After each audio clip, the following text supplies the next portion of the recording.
You're watching Drakewing Gaming. Enjoy the video. Hello everyone, Nary here from Drakewing Gaming. So if you know me on Twitter, the Gaming Dragon. Today I'm coming at you another Let's Play episode of Lyre.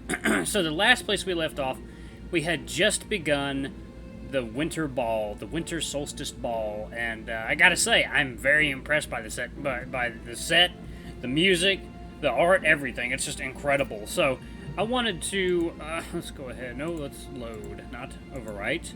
So, that is the composer who sadly passed away, Augustovich, and that is, I believe that's Atmac, the one playing the, I can't tell what he's playing. He's playing, I think, a lyre. No, he's playing a, violin, I believe? Yeah, I think he's playing a violin. And, I wonder who all these people are. I can see. Someone in my comments pointed out that does look kind of like Wolf Lyre. I gotta agree, it kind of does. But anyway, guys, let's jump right back into it. Please enjoy. To the people who are pointing out the little in memoriam thing or whatever it was that was dedicated to Augustovich, I cannot find it. I went to the preferences. I went to the music room. I went all over and I could not find it, like dedicated to or something like that. So if you guys could please tell me where it is, I'll include it in the next video. But anyway, guys, let's jump right into it, shall we? Okay. The musicians are already playing a song, so we just join the dance. I take her hand as she rests her arm on my shoulder. I gently place my hand on her waist and we begin to sway and step in motion to the song. Her dress gently glides across the floor and I find myself trying not to step on it. See? You're too hard on yourself. No, you're too kind. The situation becomes less awkward as we finally settle into the rhythm of the music. You sound a lot like my father. Oh, what? No, it's nothing. You just share the same accent as him. Oh! She has a Lyrian accent, though. Lyrian. I keep saying Lyrian. Did you grow up here? For the most part. My father and I moved here from Erwin when I was just an infant. For what reason? It's nothing really important. I guess Lyre just presented him with a really good opportunity. I hold her hand up into the air and guide her around me in a circle. After she makes the full cycle around me, we go back to doing a gentle waltz. I spot Kadaj on the other side of the ballroom, chatting up a few of the girls. It looks like he's showing them a very energetic dance. Some of them are giggling, and he's clearly got them in the palm of his paw. Would it be safe to guess you didn't grow up around humans much? Isn't it obvious? Yes, it would. Growing up in Lyre, I've only had the pleasure of knowing a few humans. I've met plenty of humans in my 25 years of living, but I've only known a few. I really can't imagine that. In Erin, it's quite the opposite. I know. The climate is much more favorable for us over there. I almost step on her foot, but narrowly avoid it. I look to her for a reaction, but it looks like she's trying to ignore it. Yes, it is. How do you like it here in Lyre, though? Oh, it's very nice. The people here are very pleasant. I've been welcomed with open arms on multiple occasions, although I'm starting to think that some of the people here can be a bit fake. I even hear that you have become very good friends with the captain of the Royal Guard. At this point, I do slightly trip over her foot, which causes me to lose my balance for a moment. Yes, I have. He has been an excellent acquaintance these past few weeks. I'd imagine so. Captain Reed and I don't converse much, but he is a very kind wolf. He's done so much for this kingdom, and I think he's the best person to introduce you to this land. I agree. Although, I will admit, I believe he's a bit afraid of me. What? Lyle? Afraid of you? Yes, but believe me, it makes sense. You haven't seen much of it, but I can be a completely different person at times. When it comes to my job, I can be very serious. That clears up a lot. I steady myself when we resume our dance. I can understand that. It's just the way I am. As the king's advisor, it is my job to make sure things run smoothly. I've also been told that I can be a bit intimidating. I can definitely understand that. She smirks and then sighs while letting out a chuckle. I can't help it. I work up the courage to ask her another question to keep the conversation going. So, are you fine with going by Elizabeth? What do you mean? Well, Raynor called you Liz earlier. I was just wondering if you preferred a different name. Oh, I see. Most people call me Elizabeth.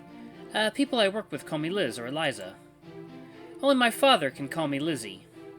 And if you ever call me that, you'll regret it. She says this last part with some levity in her voice, which gets me to laugh. Her dry humor is spot on. The song ends and we bow. I don't think she was kidding. That was actually quite pleasant. More fun than I thought it would be. She seems happy too, but I can't tell if she's just faking it so as to not insult me. So, what was it like growing up in Erin?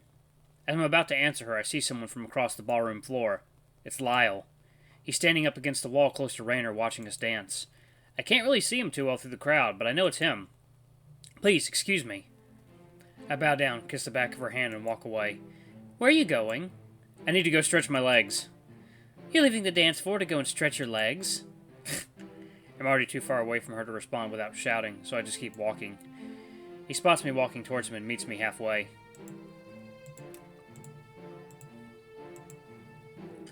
Damn, he's handsome. Hello, Luvun. Hello. I can't hold it back. My face is probably as flushed as it can get.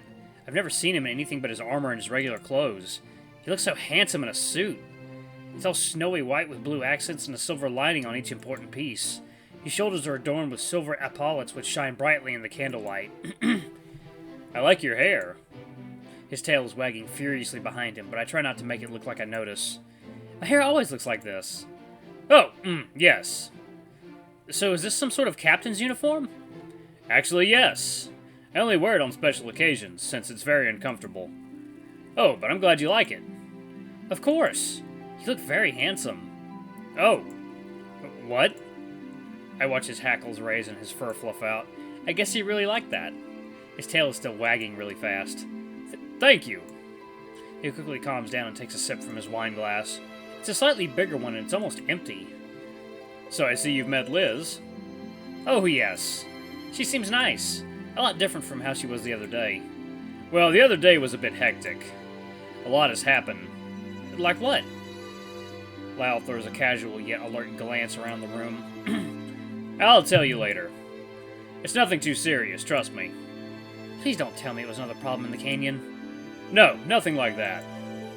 Really, I'd rather not talk about it here. Okay, I won't say another word on the subject. I really want to ask about it, but I also don't want to seem like a pest. This is a party. So, earlier that said you'd be doing your job while you were here. Yes? What does that mean? He quirks his lip and thinks for a second. I think guarding the king? I think that's probably what he's doing. I'm basically here to keep guard. Make sure nothing bad happens. I just have to stay alert. Well then. I grabbed the empty wine glass from his paw and rotated, swirling around the minuscule amount of liquid left. Shouldn't you be trying not to get drunk? It's not that... He clears his throat. Trust me, I'll be fine. No, you won't. You might not, but I remember the last time you were drunk. I hand the wine glass back to him. Humans are very pretty, but I think wolves are even prettier. Huh? Wait.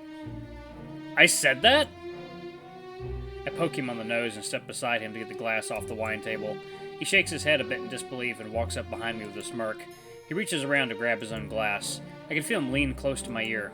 His hot breath blows onto the back of my neck. Trust me, drunk or not, I'll always be there to protect you, my lord. It sends a shiver up my spine and I start to feel hot in the face. Stop teasing me! I'm not. Really? I turn around and offer it in my hand. Prove it. At first, it doesn't look like he knows what I'm implying. Then, as if on cue, he takes my hand right as the musicians prepare to play another song. But as we walk onto the dance floor, I notice that he looks a bit nervous. I squeeze his paw a bit and he looks down at me. Are you afraid of what they'll think? Two males dancing with each other? You said it yourself. Nobody minds. There's nothing wrong with that. It's just... Well, in Lyre, a wolf... The music starts and he just stands there wide-eyed. Lyle? Right! I'll lead. He grabs me by the waist and takes my hand with his other paw. I guess I knew that he would be leading considering his stature. I don't want him to have to bend over too much, though, so I adjust my arms to his height. Oh, it's beautiful! The dance floor starts off a bit slow, but with the two of us pacing slowly across the floor. I already feel like I've had a bit too much to drink, even with just one glass. He's not a bad dancer, even considering how different our legs are. Are you comfortable? I don't know. Everyone's looking at us. I look around and notice that there are several people off to the sides who are looking our way. Some of them have shocked expressions and some have blank faces. I see Liz standing off to the side. She has a confused look on her face but smirks and raises her glass to us. I guess she's figured it out. Don't worry, Lyle. Lyle. I gently rest my head onto his chest as we move our feet to the rhythm of the song. It's just you and me right now. The lights above us dim and a couple of smooth blue spotlights move around on the floor in rhythm to the music. It creates a very moody lighting and I become entranced in the music. This is the perfect romantic situation. He doesn't respond to that last remark, though. Instead, he just holds me closer to his body. The smell of coconut invades my senses and I become lost in his warm embrace. His neck fluff is irresistibly soft. I can hear his heart beating through his chest. It's beating fast. Are you sure you're okay? I don't get a response at first. After a few seconds, he responds. Yes. Sorry, I guess I just froze up. Why's that? I ask this in an amusingly curious voice. Luvun, do you have feelings for me? I can now feel my heart beating rapidly against my ribs. These heavy clothes aren't helping either because I feel myself sweating profusely.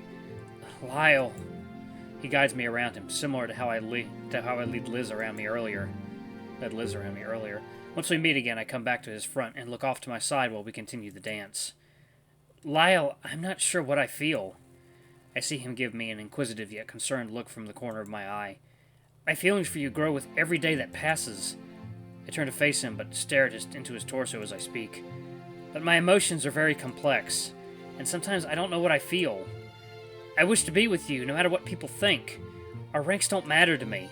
Our dance turns into more of a conversation, but he still guides me across the floor, his claws clacking against the ground sometimes.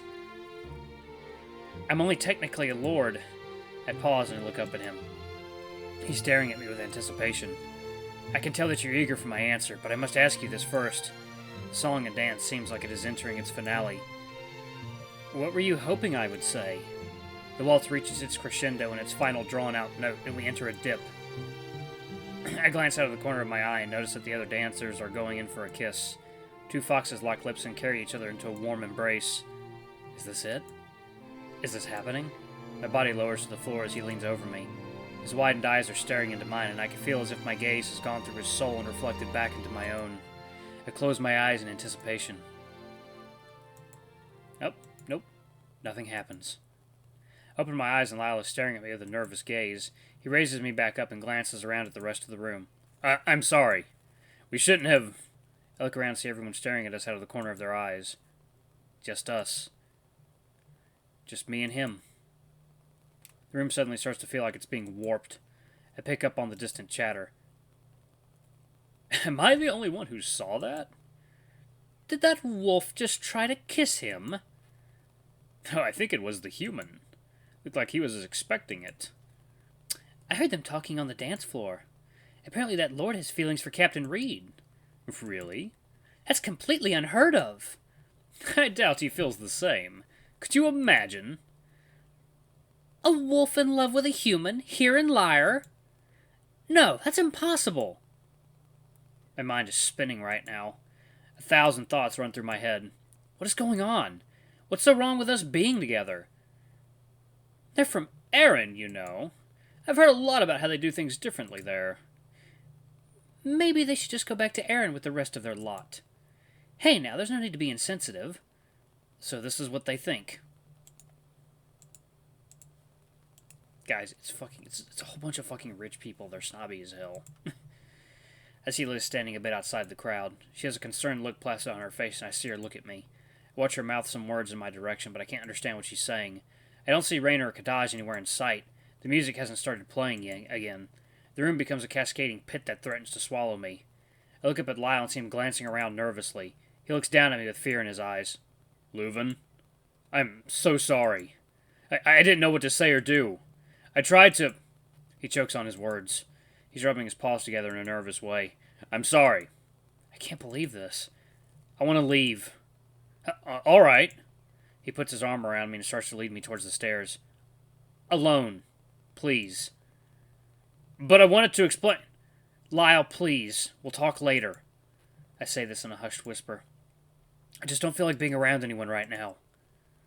I break away from his arms and begin to walk towards the stairs. Everyone I walk past is completely silent. Every single eye is on me. I hate it. After climbing a few steps, I turn around and address the people in the room. To all of you shams who smile at me through your teeth, I pause, feeling like there's a large ball in my throat. only to have your good opinion crushed by something so trivial. Enjoy yourselves. It's a dreadful silence that falls over the rest of the ballroom. I look down and see Lyle standing at the base of the steps. He looks concerned and confused, but for a moment I think I can see a flicker of admiration on his face. He's like he's happy I'm standing up for myself. I thought this was a party! There's even more silence before the music resumes. I trudge my way up the stairs and go through the main hall doors. I may be slightly drunk, but it's nothing compared to how drunk I feel from telling everyone off like that. The power fades, though, as everything settles in. I can't believe this. Is there a problem with interspecies relationships in Lyre? Now that I really think about it, I've never seen one here before. I look back on all the times I've seen a couple and I realize that they've all been the same species. I guess I never really questioned it because it didn't stand out much. Why, though? Why is it such a problem? It happens all the time in Erin. I've had my fair share of experiences with several different species, and I know so many people who are with different species. Some of them are even married. They can't have kids, but that's not what it's about. I walk through the halls and run my hand along the wall. Anytime I come across a picture frame, I trace the bottom of the frame with my fingers. I think back to the look on Lyle's face when we had stopped dancing. I think about how he looked that whole time. Every facial expression blends into one. Confliction. I must have put him in a pretty uncomfortable position being so forward like that. I think about the way he looked so nervous and scared.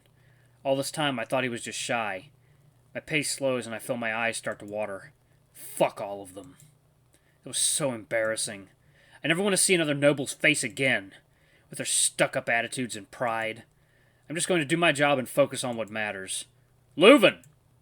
I hear Lyle call me name down the halls. It echoes across the walls of the corridor. His voice gives me the sense he's worried, but I really don't want to be seen like this right now. I can't even remember the last time I cried. I run further down the hall and reach a dead end. There's a door off to my left that I recognize. This is the tunnel that leads to the village. Luvun, I know you said you wanted to talk about it later, but... Please, I'm really sorry. I run into the tunnel and quietly close the door behind me. It's extremely dark in there. I'm not even able to see silhouettes. Not to mention, since it's night, I can't even see the light up ahead. I feel my way around and find the wall of the tunnel. It's really cold. After steadying myself, I start to move forward, touching the wall and being careful not to trip. The noise of water drops hitting the floor is almost therapeutic. I step into a puddle of water and for a moment I think I can see light. To test it, I take a step again and notice the water starting to glow. What the hell? I bend down and touch the water with my bare fingers. It's warm. Little swirls of glowing water show and light the area around me. What the hell is going on here? I've heard of water doing this before, but isn't that in the ocean? What's it doing down here? I take another step and use the light to guide my way through the tunnel. This only works for a few feet though, because the puddle is only so big. I steady myself on the wall and look on the wall again and work my way toward the exit. Judging by how long it's been, I should be getting close. I don't even know why I'm still walking anymore. I've stopped crying and I really want to go back inside. The air in here is freezing, and if I remember correctly, the trap door at the end is locked. I'm too far in over my head now, so I just keep going. I'm completely sure that if I somehow got lost, Lyle will sniff me out. He was already hot on my trail after I had left the party. Suddenly I trip over a dip in the terrain and fall onto a set of wooden steps. I manage to catch myself with my hands, and aside from the initial shock, I'm not hurt. I look up and I can see the faintest light breaking through the crack in the trap door. Climbing the steps slowly, I reach up and press my hand to the bottom of the door. Bottom of the door.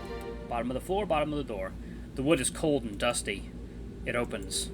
Did Lyle forget to lock it? No, I swear I remember him locking this. He wouldn't forget. Dust falls off the door as I lift it up. Oh my goodness. Ooh, that's beautiful. The first thing I see is snow falling gracefully from the night sky. It's much warmer up here. Everyone's candles and torches are lit, so I assume they're inside of their homes. There's a few people walking down the streets, but the village square isn't nearly as crowded as it was 2 days ago. I look up and see the lanterns burning with vitality fire. The area around them is almost completely devoid of snow. As it falls from the sky and hits the ground, the snowflakes dissipate and melt onto the cobblestone, and I find a warm spot in the alley and sit down. I bring my knees up to my chin and wrap my arms around my legs. The lower half of my face is buried in my scarf, but I can still see snowflakes fall onto the back sleeves of my suit and melt. At this point, I don't really have any thoughts. I just feel like falling asleep here. I'm also waiting for that trap door to open any moment for Lyle to come crawling through. I regret leaving him at the party. This whole situation just makes me feel so stupid. I don't know what's right or wrong anymore. I feel like I'm at fault, but I also wish someone would have warned me. I don't know, I feel so stupid right now. Everyone's always telling me how clever I am, but sometimes I feel like it's on accident. After sitting on the ground for a few minutes, I hear a distant mumbling. It's a low and quiet voice that sounds sad. It's coming from the fountain. I shuffle closer to the corner of the building I'm leaning against and lean around it. It's Adrius. The hell is he doing here? Is that why the door was unlocked? He's sitting at the fountain and looking up at the statue of his mother. I can see him mumbling to himself, rubbing the rim of the fountain with his ungloved hand. The water around the fountain is glowing a bright blue. I'm starting to think that the spring water here has some sort of luminescent quality to it. I watch him continue to talk to the statue, almost as if it was actually her. It reminds me of when people pray to their gods.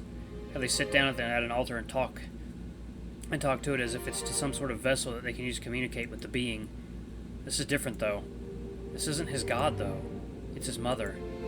I looked for a bit longer before I realized that I probably shouldn't have seen this, especially lurking in an alley. I hear the trap door open at the end of the alley and turn to see Lyle poke his head out of the entrance. He has a blanket in his arm. There you are. He closes the door softly and walks up to me. Are you okay? No, not really. I'll be fine, though. Are you going to be okay?